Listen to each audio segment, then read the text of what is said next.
Rangareddy GC అని చెప్పేసి. So, హ్మ్. అక్కడి నుంచి మాకు ఈ కళ్యాణ్ అనే వ్యక్తి ఫ్రెండ్ సార్ బాగన్నా. ఓకే. సో మీరు పారామిలిటరీ అన్నారు మీ డిపార్ట్మెంట్. అవును సార్. అవును సార్. Paramilitary sir. ఓకే. ఏంటి పారామిలిటరీ అంటే ఆ డిపార్ట్మెంట్ గురించి కొంచెం క్లియర్‌గా చెప్పండి.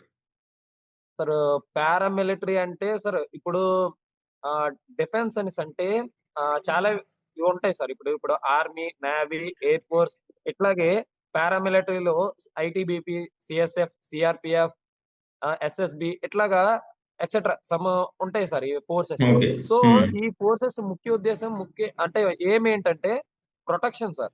ఇప్పుడు ఎవరికంటే భారతదేశంలో ఉన్న ప్రజలందరినీ సరిహద్దుల నుంచి కాపాడడం. అంటే ఒక్కొక్కళ్ళు ఒక్కొక్క సరిహద్దులు పంచుకుంటారు సార్. ఇప్పుడు సీఎస్ఎఫ్ ఉందంటే, సీఎస్ఎఫ్ ఇప్పుడు మన ఇండస్ట్రియల్ ఏరియాని మొత్తము తను సేఫ్ చేస్తూ ఉంటది సార్. తను సెక్యూరిటీ చేస్తూ ఉంటది. తన అండర్‌లో పని చేస్తూ ఉంటది. హ్మ్. అట్లాగే సీఆర్‌పీఎఫ్ ఉంటే, సీఆర్‌పీఎఫ్ అనేది ఏం చేస్తదంటే ఇంటర్నల్ సెక్యూరిటీ సార్. ఇప్పుడు బోర్డర్‌లో చూసుకున్న తర్వాత ఇంటర్నల్ సెక్యూరిటీ. తన ఓకే. వర్క్ ఏంటంటే ఇంటర్నల్ సెక్యూరిటీగా. ఇలా హ్మ్. బీఎస్ఎఫ్ ఏంటంటే బోర్డర్ సెక్యూరిటీ ఫోర్స్.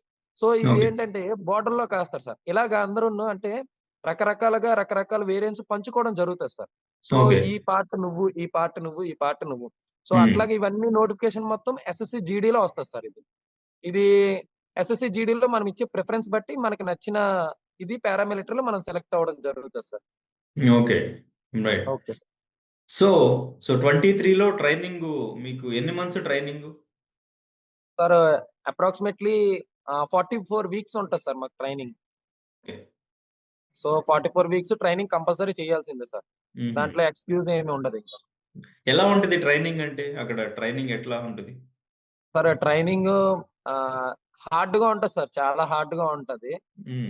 ట్రైనింగ్ లెవెల్స్‌లో గూడన్నా ఫస్ట్ మిడ్ టర్మ్ అని చెప్పేసి ఒకటుంటది సార్. ఒక hmm. Term, mid term, second mid term తర్వాత after. Before mid term, after mid term అని చెప్పేసి ఉంటది సార్. అంటే ఓకే. ట్రైనింగ్‌ని 2గా డివైడ్ చేస్తారు సార్. ఫస్ట్ పార్ట్ మాత్రం సింపుల్‌గా ఉంటది సార్. సెకండ్ పార్ట్ ఇంక కొంచెం హార్డ్ అవుతది సార్. ఓకే. సో, అంటే మీ మధ్యలో మీ మధ్యలో టెస్ట్‌లు ఉంటాయి సార్. మీ ట్రైనింగ్‌తో కంపేర్ చేస్తే ఇప్పుడు బిగ్